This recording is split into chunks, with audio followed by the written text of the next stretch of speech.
Flwrs. Welcome to Inside the Pulse. Hi, thank you for having me. What's been on your heart? What's been on your mind as a young artist in Detroit? I guess for one, just that I'm inspired by everything around me. Detroit is so full of life and full of personality, full of color. And I find it really easy to get inspired by just walking down the street. There's moments when I think about, how I could be doing more in like my community. And I find it easy to just go on Instagram and see that easily. It's a community based here. Mm-hmm. And if you could really snap strong. your fingers and change anything, because I hear you say you want to do more, what is lacking that you would want to change? I would want to see more Black femmes in a collective of arts, more visual arts, visual artists. Do you mind explaining what that means for anybody that doesn't understand what a Black femme means? Anybody presenting as a femme, Black femme, feminine, just in the sense of you creating, you being yourself. There's a couple of people that come to mind that I would love to like do more like collaboration with, or like I would love to be. Who are some of those people? It's Miriam. She's an amazing artist. I love her. Who else? Oh, I can't remember her name, so we're gonna cut that. But there is Miriam. Miriam for sure. She's a Black femme. Her work is crazy. I remember meeting her through the Breakfast Club as well, Detroit Fine Arts Breakfast Club, and I remember like not even to be like on a comparative like base, but I remember people always bringing our names and conversation together, and that felt great because it was like I'm a part of something, and like they see me and her flourishing in our talent, and I love seeing shit like that. That's so interesting that you bring that up, because that makes me think about, this has been repeated in history several times, where society pairs up two female artists that are making waves in whatever their industry is. Right. Whether it's, you have Beyonce getting compared to other artists, or you have, Britney being compared to Christina. It's why do you think that is, that women are always being paired up to each other, but you don't see that often when it comes to men that are in leading roles, or you never see. It's almost like, that's, of course we expect these figures to be held on a pedestal, but when it comes to women, it's almost like a competition. Well, for one, I feel like it's because women are always being shitted on. Sometimes it feels like people think it's like, oh, and she's a woman? Wow. And it's like, fuck that. Like, she's doing it because she's doing it. Like, she's good at it. It doesn't matter that she is also happens to be a woman. Like, it just, the field is the field. And if you're good in it, you're good in it. It doesn't matter if you're a woman or a man. 100%. But I feel like, I don't know why people do that. That shit is dumb. Like, I feel like I see it happening with men as well, though, when they compare. And I think maybe that's just because I'm in the city and I'm in the groups and in the conversations, but men get compared as well. Women get compared to men. Men get compared to the women. So I think it's such an unfair thing to compare anybody, because every single individual has such a unique offering and unique set of skills that it's almost like trying to compare one thing that is great to another thing that is great and saying you have to pick one. Right. We have options. We don't need to pick. Beyonce. Why can't we all be the Beyonce, be the Michael Jackson, be the 100%. Prince? Like, 100%. We're all thriving in our power. 100%. Prosperity principles number one, You know what? And then two is that when you really connect to that gift that you got and own it and just say, I don't care about anybody's opinion. This is my idea. Person A might think it's amazing. Person B might think it's insane and call me all kinds of names. But at the end of the day, two people are talking about an idea that came out of my mind. Right. I love that. At least they talking. I heard a Kanye quote yesterday. Dang, it was literally from that song. I can't remember. What did I it? wake up with you in my beautiful morning. They always saying something. I'll be worried if they say nothing. I think that's 100%. the line, but I kept thinking about that today. Like, damn, like if nobody's talking, that's not good. Like you out of people's like brains. And you know, too, if somebody says something negative, it has nothing to do with you.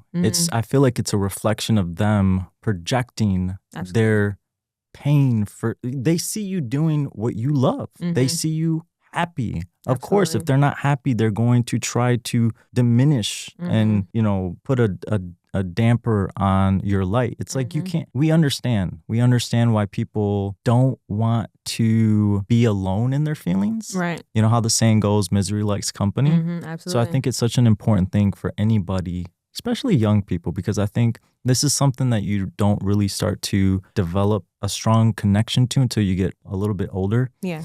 Is that we're just here for a blimp of, you know, a fraction of time. And if you focus all of your time and energy on what other people think about what you're doing, when are you going to have time to do what you were brought here to do? Exactly.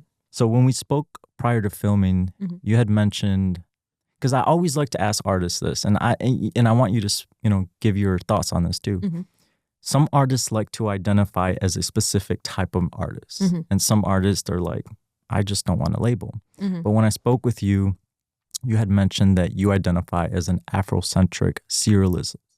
How do you identify, or how do you define what an Afrocentric surrealist is, specifically in your body of work? Okay, so number one, being Black starts there. I feel like it's just doing what I want to do. Like, oftentimes I feel like I've gotten stuck in a thought, somebody else's ideas, literally living in an idea in somebody else's mind. Shout out Frank Ocean.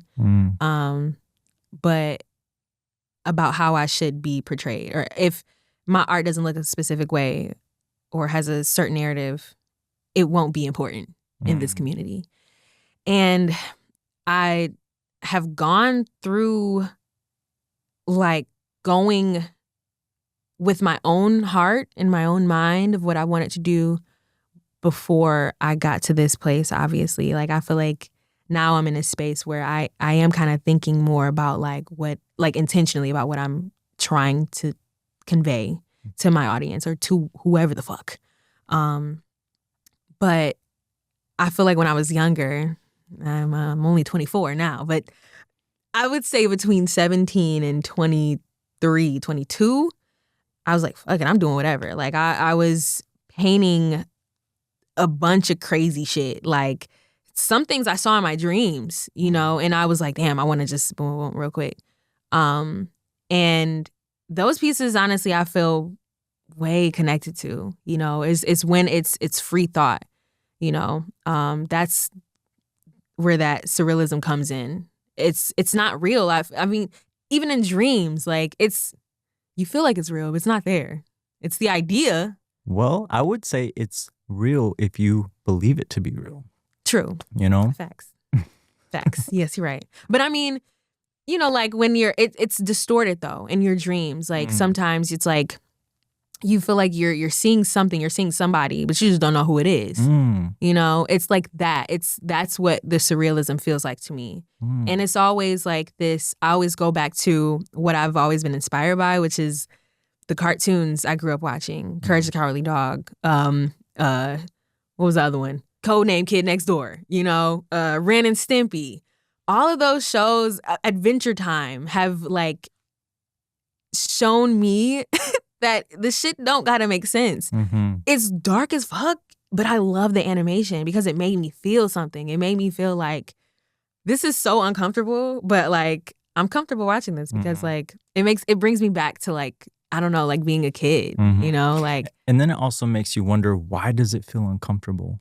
And then is uncomfortability a bad thing actually? Because in my mind, I see uncomfortable, like when you're uncomfortable, that means you're growing. Yeah. That means you're developing. Yeah. It's like I say all the time, I reference this. It's like when you go to the gym and you're doing reps, it doesn't feel good. Yeah. But you're building muscle. Yeah. You know? Absolutely. I mean, I think it's more like, when I mean uncomfortable, I think of like that feeling of like, it's unsettling. Like, you've seen Courage the Cowardly Dog, right? Oh my God. That's crazy. Okay. Courage the Cowardly Dog, it's the little pink dog, and he's like, Muriel. Right? No? I've never seen it. Okay, well. So what's the premise of it? The premise of the show is that this dog, right? Obviously, dogs can't speak English, but he gets a couple words out every now and then. But they can't speak any language, but yeah, they can't speak English. They sure can't. They can't. But the premise is like, there's this dog who notices all these crazy things going on around his family. They stay in a damn desert somewhere. It's just, it's the old man and the wife. And who is he speaking to? Other dogs? No. He's just, okay, so look. He is seeing all these like scary beings come to the house and shit. Like, you know, either it's a demon or an evil cat or an evil mask. I don't know. But he's trying. You were watching this as a child? Yo, I know. What network was it? Cartoon Network. Wow. Yeah, Cartoon Network had that shit. But it was like they were trying to basically, I don't know. Wait, what was I saying? I lost my train of thought. Because you were explaining the narrative, like. Yes. Okay. So, yeah, he would be trying to explain to these people, like Muriel and the old man. I can't fucking remember his name, but they just be in their own little world, you know. Every time the dog gets a tripping, they be like, "Bro, what's wrong with you? You know what I'm saying? You tripping, dog. Sit in that corner and go outside, dog. Stupid dog. You know, that's what the old man would call him. But Muriel, she would be like, "Oh, Courage, you're so sweet." And it's like, bro, but you're not paying attention to what he's trying to tell you. Now he got to save your ass from the ghost that you didn't know was here. Anyways, I'm curious. Like, what did you learn from that show? Like, because you know what's interesting is that I feel like a lot of times when somebody, especially cartoon creators, when they get to a certain stage of their life and they see past all the bullshit. I mean, when you look at shows like South Park and stuff they talk about on there are things that are basically like reflecting real time. Right now, yeah. You know what I'm saying? So it's like there is some sort of basis to those storylines, you know? And I think that it's cool that when you're young, you're able to kind of explore what it means to you and kind of take in the storyline, but then kind of have your own interpretation of it. I think I didn't really realize the lesson in it until just now sitting talking with you. Explain the lesson. Damn. The lesson was that you can see a bunch of shit going on around you. Going on around people that you love and like you're trying to save them and they still can't see it because they in their own mind. Wow. And you literally you could be talking plain English, right? But they still won't understand you because they're in their own mind. 100%. That is so relevant to anyone that is in a relationship and going through some shit. Like I always say, when there are two people in a relationship, only those two people can fully know what they need out of it, because people will have their opinions, but you're on the outside. You're not in the inside. You don't know exactly what is going on. Right. You know?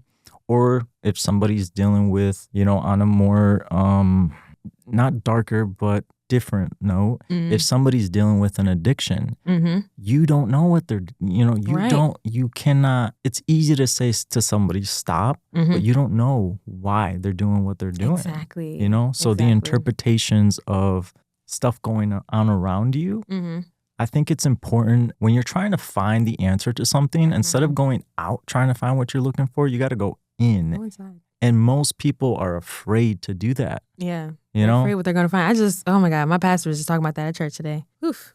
Praise God.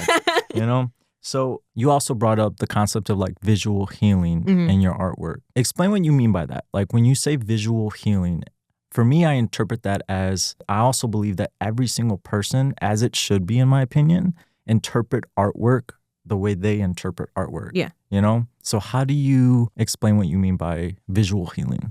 Okay, so For one, I use turmeric in my paintings as a wash, like for 98% of my paintings. And for one, turmeric is a healing plant. It's a healing root, healing spice. It's known for curing, it's known for having antioxidant features, anti-inflammatory, anti-cancer, all of that, all of the antis. And I remember being directly introduced to it from my sister. And she would use turmeric in everything. Like, it was turmeric damn near cookies. You know what I'm saying? Turmeric Which ice, tastes amazing, by the way. you know? But she really got inspired to, like, you know, heal my mom. My mom had lupus, has lupus, but in remission now because of, like, the things that my sister has implemented into our lives. Wow. And it was always interesting, like, going to, like, my friend's house and being like, where y'all turmeric stains at? Like, because turmeric stains so bad, like, on the floor, on the kitchen counter.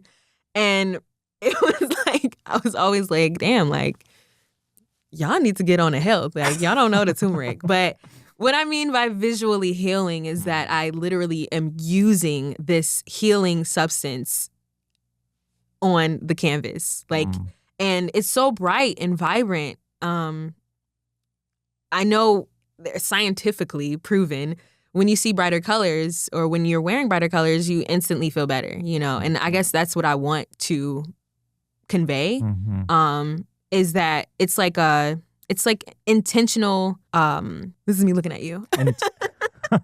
So intentional, would you say like intentional placement of this type of ingredient? Because I think it's super cool, because as you're saying this out loud, we've talked about, you know, your use of turmeric before, but I connected it to your sister, but I think too that it's so powerful because when people ask you, like, what did you use? Like, what did you use? Like, and then you start talking about turmeric, you start talking about other natural ingredients in their mind. And this is such a thing that bothers me, but I feel a responsibility, and I think I feel like you do too, a sense of like, when you learn about things that are good for our community, that are good for our people, we have to amplify it. Yeah. We have to be the voice of getting it out there and sharing it with our community, because on every corner we have a McDonald's, we have a liquor store, we have things that are not good for the human body.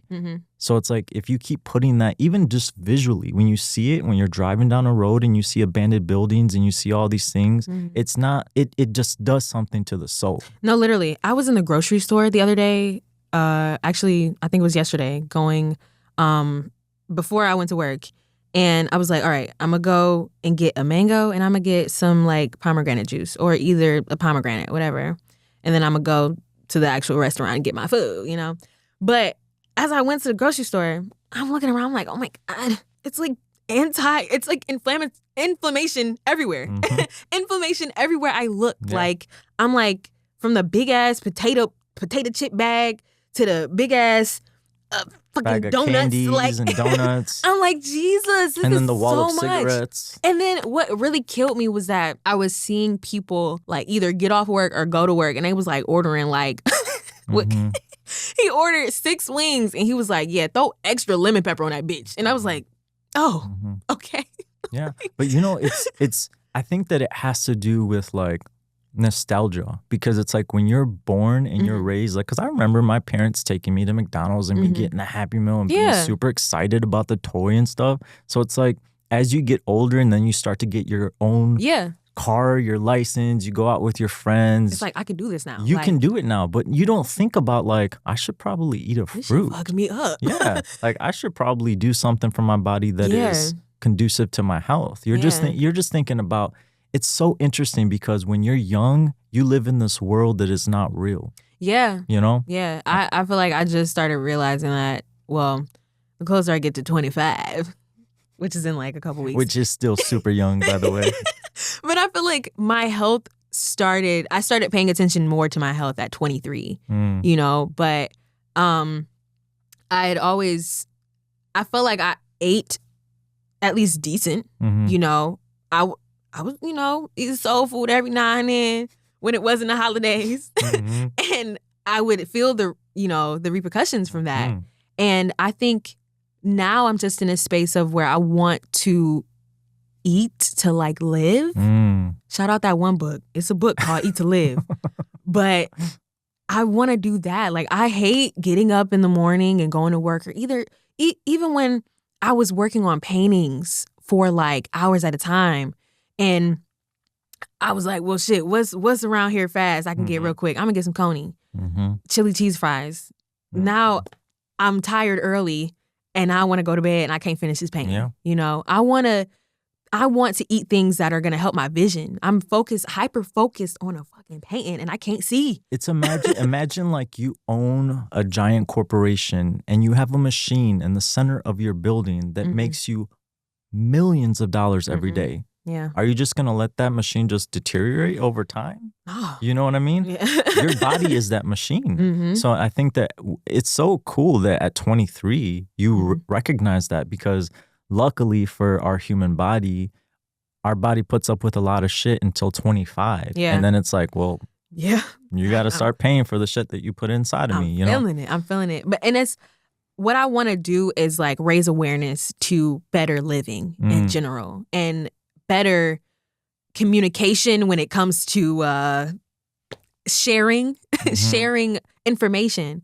Me and my sister, we got into this really bad argument this one time, and it was because like we were saying the same thing, but the premise of the argument was somebody had information that they could have been sharing, but they didn't because they had their own things to worry about, their own kids. You know what I'm saying?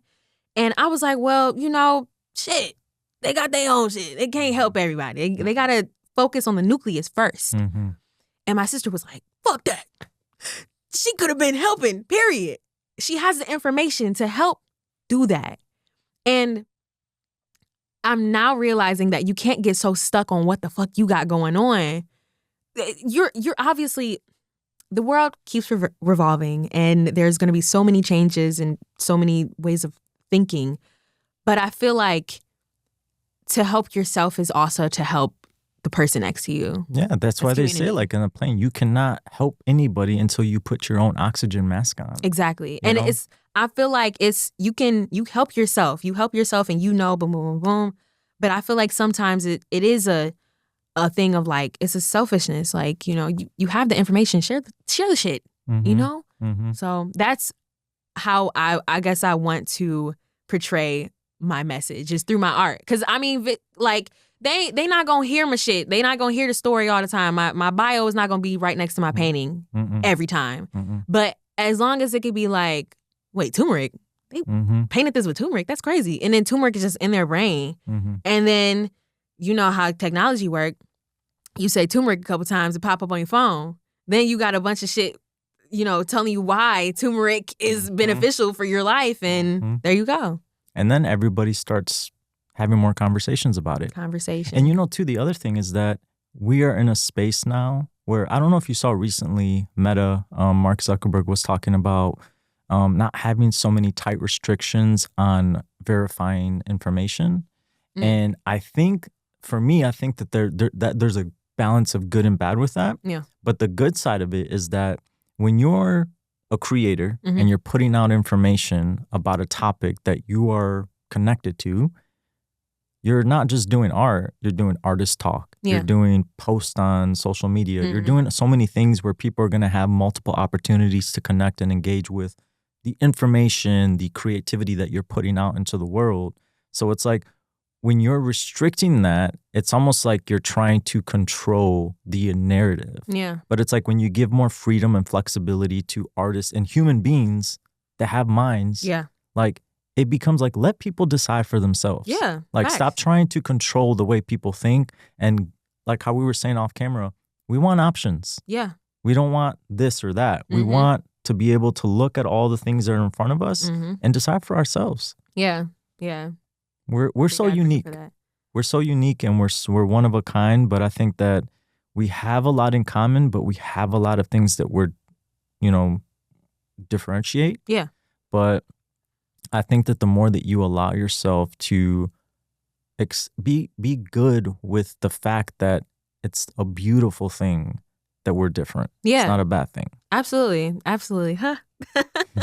So speaking on the use of turmeric, so when you're using turmeric in your artwork, and you mentioned that like about 90+% of your work uses turmeric, do you feel like, what is your process like? Are you talking to your sister? Are you like, do you have that spiritual connection? Do you feel her presence? Like, So I have, well, in my old house, I kept an altar of like all the people that have like passed in my life. And I kept that in my art studio. And I would, it's like, it would be the first thing I saw when I go into my art studio. So even if I'm not like saying, "What's up, y'all?" I'm seeing them. And then they're still there, you know? Yeah. So I've always been an advocate for like keeping flowers too, like after funerals and stuff too. So I have like jars of my grandfather's water, and my sister, I have a bunch of her pictures, and I have her scarf that I keep like folded on my art desk. But if it's not a matter of me like speaking to them, I know that they're there because my altar is there. As far as like when it comes to like actually painting, hey, like I said, I can dream some shit and be like, I gotta get up and sketch this out real quick, or like conceptualizing things on my iPad, whatever. Sometimes I listen to music, sometimes I don't. I have this one playlist, it's called Songs That I Play When I Think of Her, you know? And it's like, it's Angel by this guy, MMKKXX something, I don't know. But it's a remix of a Dwele song. Didn't know that until my boyfriend played it for me like 2 weeks ago. I was like, what the fuck? Crazy. But it's like this, the lyrics are, she'll never know that she's the reason why I wrote this rhyme. And then he just spells out angel a bunch of times. And it's just so beautiful. Oh my God. But I guess those are ways that I keep her around, keep the ones that have passed on, my ancestors around, you know. It's just by keeping my altar in my space and giving gratitude, you know. Like their stories are why I'm here, and their lessons and the fact that they've poured into me is the reason why I'm here. And it's the most exciting thing too, because it's like, when you think about it, if your great grandmother didn't do what she did, you would not exist. Don't get me started on the ancestry.com, okay? It's such, it literally, I acknowledge my ancestors every single day, because it's like, we have to be grateful for those that came before us. Absolutely. You know what I'm saying? Because I genuinely 100% believe that the connection that we have with our ancestors is eternal. Yeah. You know what I'm saying? For all we know, if, you know, God came here right now and said, Ruby, you have no idea, but the next world that you're going to after this one is 10x better than this one. You think this one's cool? Wait till you see the next one. Right. And everyone you love is there. You know what I'm saying? Like, you get excited because it's like, you know, I mean, I'm sure you feel this, that you feel when your family is involved in your life daily. You know, you feel like whether it's a big moment in your life or whether it's something, great opportunity that comes your way, you acknowledge like, thank you. I love you and I'm grateful for that moment. Absolutely. You know? So it's like, if you know they're watching, have fun. Oh yeah, like, for sure. Let them celebrate your success. Like, I think that it's so important for everybody that experiences when a close relative or friend transitions, that you have to understand that that connection is eternal and they're watching you. Yeah. You know, and they're supporting you. They're cheering you on. So just have fun. Yeah, you know? I think about that a lot. I do. I was thinking about that earlier today with my sister. I always think about it when I'm like doing like exhibitions or a really big sale or something like that. I'm like, yo, my sister would be so proud. Like, she was telling me. But she is proud. I know, That's I know. You know what I'm saying? And it's like, I feel her. But I remember she would always say to me, like, you got to connect with so-and-so and so-and-so and so-and-so so you can do this and you can do that. And I'm like, yeah. But this is when I wasn't really doing art, you know. Older sister or younger sister? Oldest sister, yeah. Juanita. Yeah, so when I came back from Europe, 2023 summer, traveling with culture creators, I like Actually, can I talk about this on the podcast? You can talk about whatever you want. Okay, I had a crazy trip out there. Crazy trip. Like, took some magic truffles and I was like, damn, I'm really out here in Amsterdam fucking living. Like, I'm alive in Amsterdam right now. And I don't know any of my family or any of my personal close Was this your family. first time going out of international? First time going international. I've been out of state. Whatever. What took you there?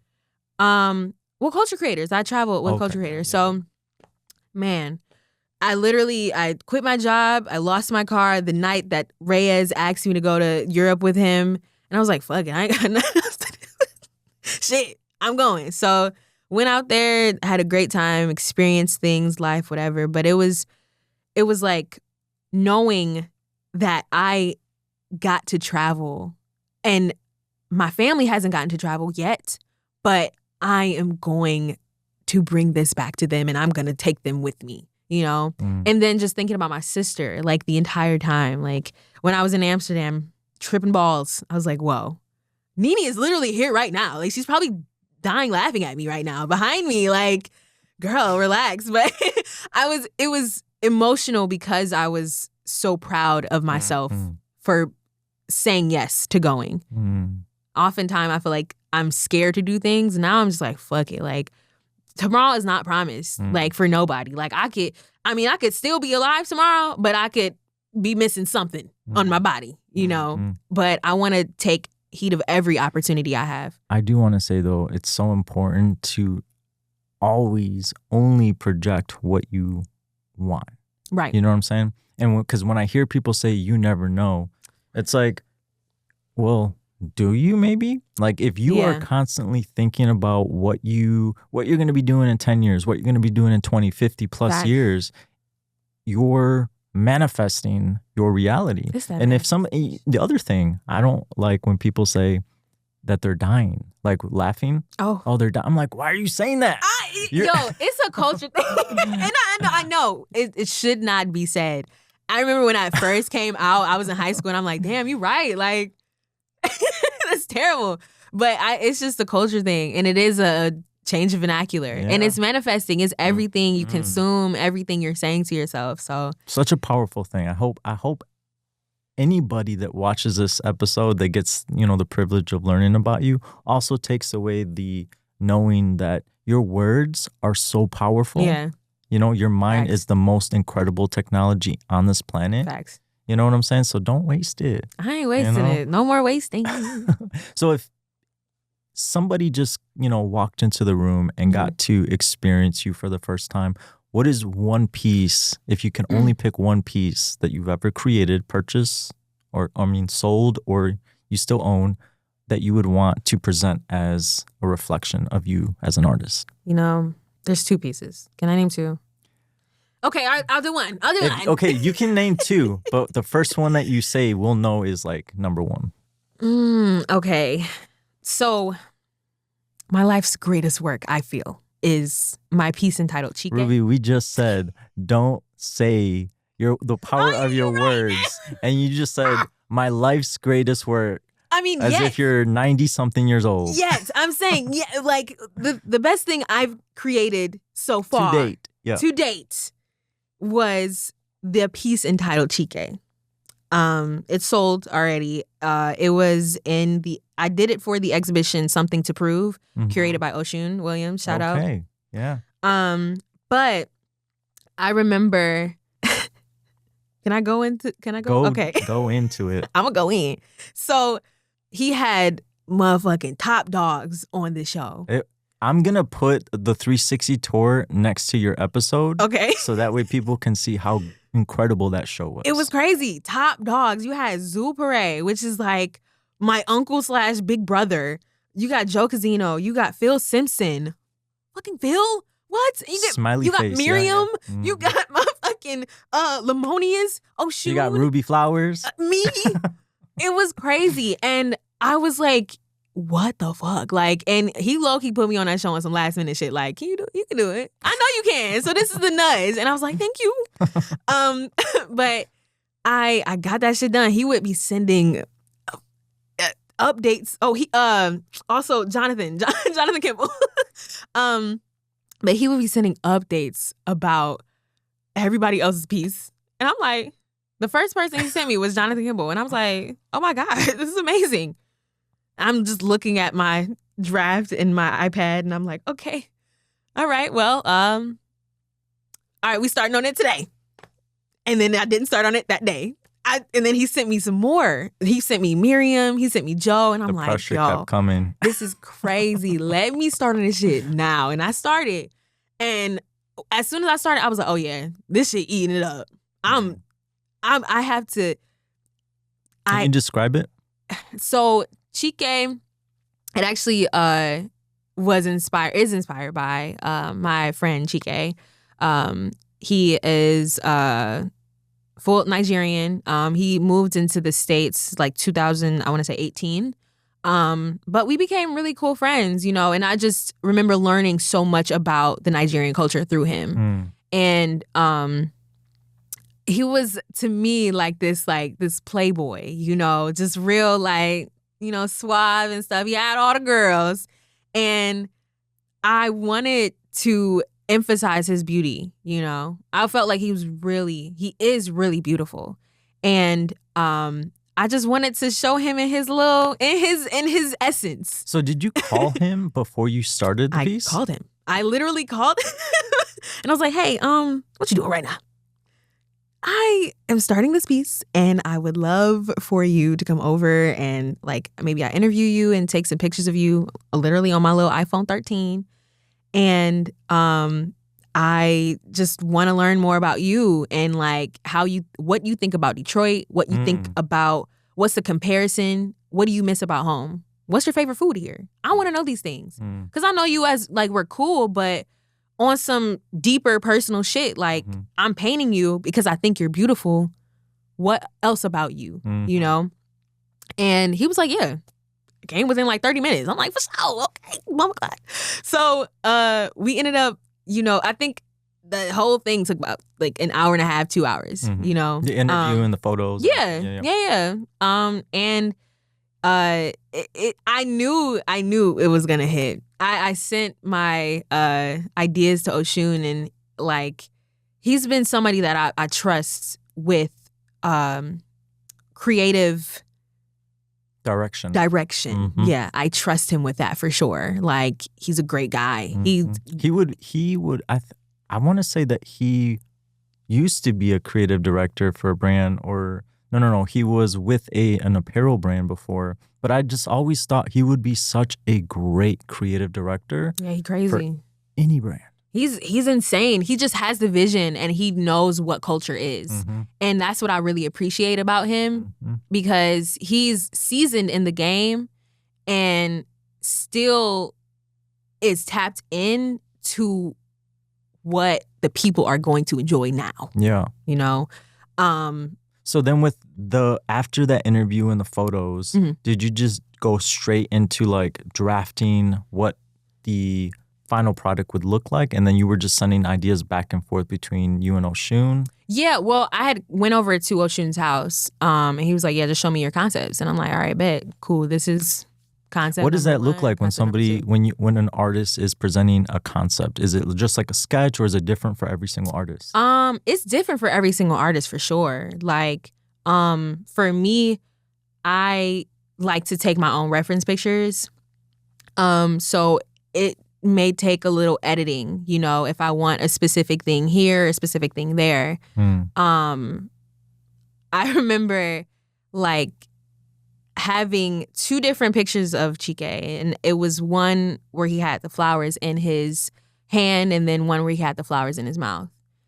And Oshun was like, do the one with the flowers in his mouth. And like, but also keep the flowers in the hand. I'm like, all right, bet. And it didn't click to me though, but it was like, this is literally what his essence is. This is how I see Chike, is like, he's on some lover boy shit. And it's so cool that you tied in your signet, like ruby flowers with the flowers. That's so creative. Yeah. And I try to be intentional about that too. Last year I snuck a lot of flowers in. I'm also a singer as well. So I could hear a little bit when you were talking about the Kanye song. Yeah. Like, I'm a singer, so I have a bunch of different shows that I had over the summer. This past summer, I did. I know that one. This past summer, it was the fest, the Southwest Fest. This past summer, I did the Southwest Fest. Southwest Fest. It was a great show, and they asked me to do it, and I was like, "Fuck yeah!" Like, I had been so enthralled in art that I was like, damn, I forget I am a singer and a performer and people want to see me do some shit. So, it was a great show, I'm not gonna lie. Like, but even with the flowers, I still keep Ruby Flowers as my whole thing. I had a bouquet of flowers, like I literally gave to people in the crowd, like flowers on the stage. Like, those little things that people don't, I feel like, overlook sometimes is that as you're building your brand, you're thinking about aesthetic, you're thinking about visuals, you're thinking about tangible things that can be left behind, you know? Absolutely. So it's like anything that you can do to tie in some sort of memorable object, whether it's, you know, tangible. I think it's so important to always be mindful of that because it's like with any brand that you experience, like you remember how you felt about interacting with it because it's not just about like I felt happy, I felt this or no, I felt excited because everything made sense. The storyline came together, the ambiance was cool, the smell was good, the aesthetics were pleasing. Visuals and branding are so important, especially for artists, because I think that when you compare a fine artist or contemporary artist to a performing artist, like a recording artist. Like a recording artist is like obviously most of them that are mainstream have a team, but when they're getting started, they're having to package everything together themselves. You know? So it's like the same thing with any art medium, you know, like makeup artist, cake designer, like consistency. It's all of it, you know, because people are wanting for you to curate the story, package it, and make it worth them investing their time. It's like I was just thinking about this the other day. People go to a movie because they became invested from previews. Exactly. They know what the storyline is. They know who the actors are. Like all these things subconsciously in their mind are checking off. Okay, I'm going to spend money to go watch this movie. But you made them want to do that. Exactly. So it's like this exact same thing with any single creative is that you have to make the preview worth the investment. Absolutely. Absolutely. I was literally just talking about this with my reverend. Yeah. Cool guy. Yeah. I mean, even in the church, you know, like in the church, it's so important that because you have so many options. So churches are very mindful of that. What's the experience? What, you know, do we start on time? All of these things stack up. Branding is huge. I'm so excited to see more and more artists start to build that brand. Stack it up. Because it's the thing that's going to make your artwork 200 years from now sell for millions. You know? Absolutely. So what is next for Ruby Flwrs? Like, what are you excited about? What are you wanting to get to? Like anything and everything, if you could, you know, rub a genie bottle and it become your reality, because remember your words are that genie bottle. What is next for you? Well, what's next for me is applying for hella grants. And just applying what I've learned, what I've experienced last year into the new year. I've don't really have too many projects coming up. At this point, I'm just fucking living. And I am getting inspiration every day from my family and from my friends. This is probably the closest I've been to my family and my friends in a long time. And I want to continue to build on that and get the stories out of that, get my inspiration out of that, and then that will be my next project. You know, my project is me right now. So let me ask you this: if you can ask your future self one question, what would you ask her? Did you get that grant? That's all I want. Ruby, put it out there. Which grant? Kresge grant. Okay. Kresge fellowship. Did you get that, Kresge? Like, and future Ruby's gonna be like, yeah, we got it. Now what? Yeah, we got it. Now what? Yeah. Now you. It's okay. Trust the process. Mm-hmm. Like, keep doing it. That is so powerful what you just said. Mm-hmm. You have to trust that you're good. Mm-hmm.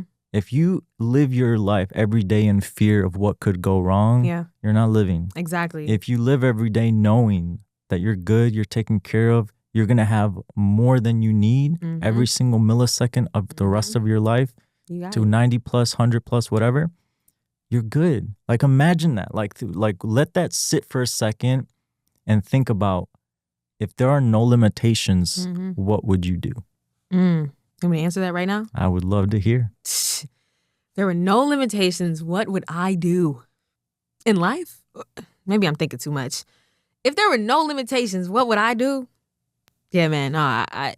And it could be as simple as starting with like paying off debt, buying a house, buying my mama a house, buying this, like, and then from there, some people just want to take a year off. That's you know what I'm saying? I want to move to Thailand.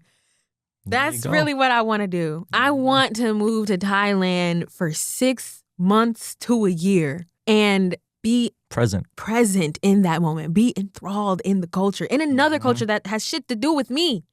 I just want to learn and I want to experience something that's fresh. It's like hearing fucking a song I've loved forever ago, like hearing a song I've loved for the first time all over again. That's what I want to feel. And that's what I feel like I will feel if I get the opportunity to travel, Now, I want to say the only thing that's stopping you is yourself. It is.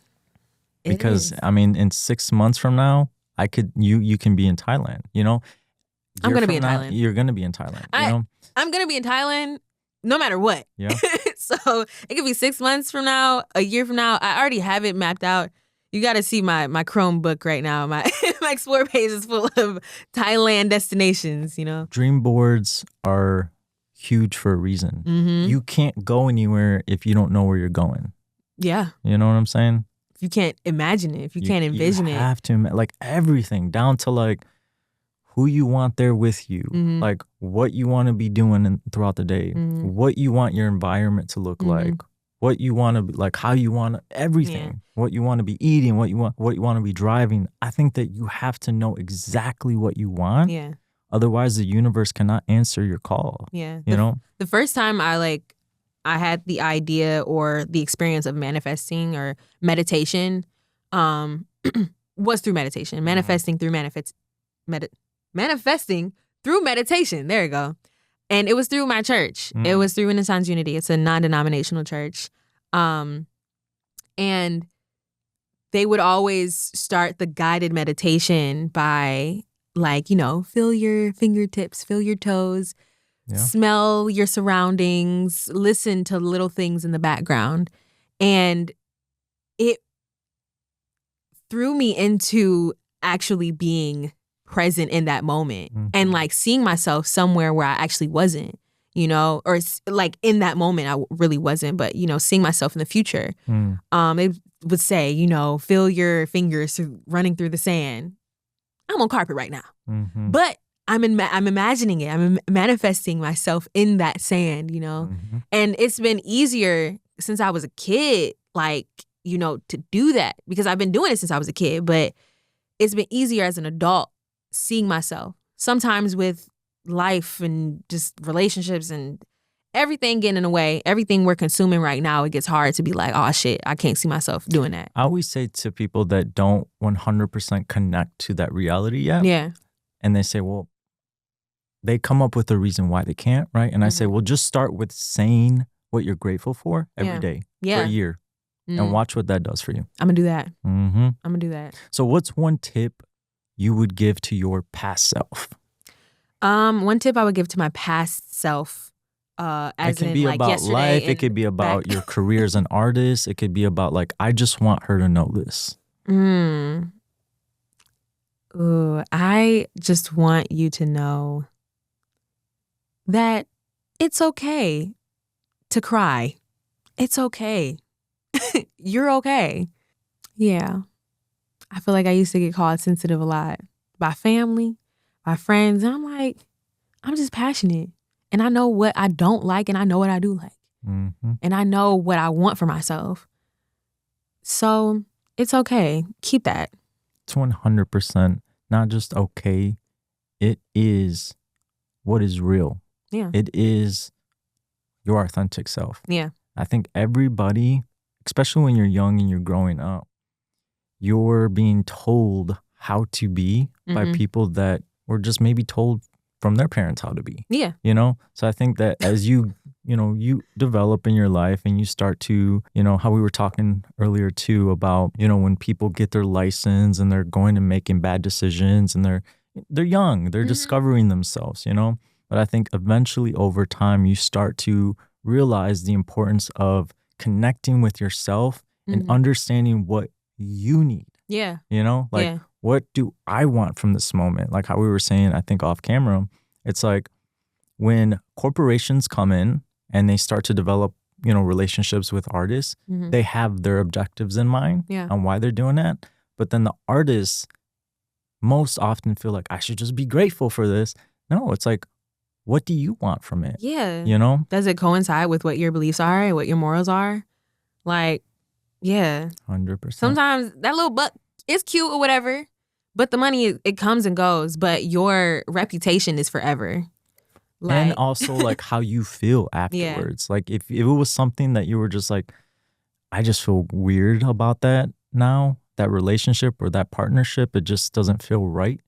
Then you sit, but even doing that, I think it's important because you won't know until you do it. But it's just like after you do it, you start to process. You start to recalibrate. You start to think, I'm not going to do that again because it just doesn't sit right with me. I don't like how they used it. I don't, But then you start to pick up on those cues like, oh, this guy's saying the same thing that this, woman said that I didn't like how that went. So I don't know if I'm going to do that. So you're learning. Yeah. You have to go through those bumps. Yeah. So. Absolutely. And that's a big thing for me too, is like knowing the ins and outs of certain things and me having to decipher if I want to deal with that shit. And because I've been warned a couple times and they be like, this person did that person did that. I was like, I have to experience people for myself. But if I don't vibe with you the first time, okay. Now I know. Now I know. Now I know. Thank you, person, for telling me that, but I do have to, experience things by myself. And then I just, apply that lesson, But going back to like even when you were saying, that our parents teach us things because that's like how they were taught. They were raised a certain way. I remember my granddad, God rest his soul, he was literally, he was on his deathbed, right? And this was like the most saddest shit in my life because I was like, this is my favorite person in the world, He had just like came to my house and told me hella stories about his pimp days and shit and all this type of shit, whatever. And I was like, yo, like, this is, I'm losing a person that I really feel like close to, for real. This was before my sister. And I remember I was crying and he was like, why are you crying? I was like, granddaddy, what do you mean, why am I crying? Like, I'm not about to answer that. And he's like, I ain't got no punks in my family. We don't cry over. I said, granddaddy, don't piss me off. Don't piss me off right now. You making me laugh, but don't piss me off. Like, but that's just how he was. Wow. Like, he was on the saddest shit. Like, he knew what was up. Exactly. Something could be happening, but you have to keep pushing. He was like, y'all gonna be alive tomorrow. I've lived my life. I've experienced what I've experienced. I've poured into you all. It's time for you all to pour into something else and pour into somebody else. Pour into yourself. All the lessons that I've taught y'all, all the experiences that I've had with y'all, keep that and pour into other people. And that's how the cycle continues. And that's how he's still there. That was such a beautiful gift that he left you. Yeah. Wow. And I always remember that. And I find it important to share that story about my granddad because that's just who he fucking was. He ain't give a fuck. Like on the saddest shit, he's always gonna say what he's Yeah. I mean, when you really simplify life, we're literally just living on a rock in space that's floating around, you know? Yeah. It's so cool. There's, you know, now we're learning about all these other galaxies and planets and stuff. It's like, I think it's exciting. I think people just overthink too much and think about shit that just doesn't matter. It's like, just have fun. If you don't agree with somebody, you don't have to give any energy. Yeah. Who knows how you're going to feel 2 years from now? Exactly. You know what I'm saying? Like, just be easy with it and just have fun and focus on the things that bring love and joy and positivity to your life. Absolutely. That's it. Absolutely. Ruby, thank you so much for being here. I appreciate your time, your talent, your creativity. This was such a great conversation. Yes. I'm excited to see everything that blossoms in your career. Thank you. Thank you. I'm so happy that you had me and you called me. So, That was awesome. Appreciate you.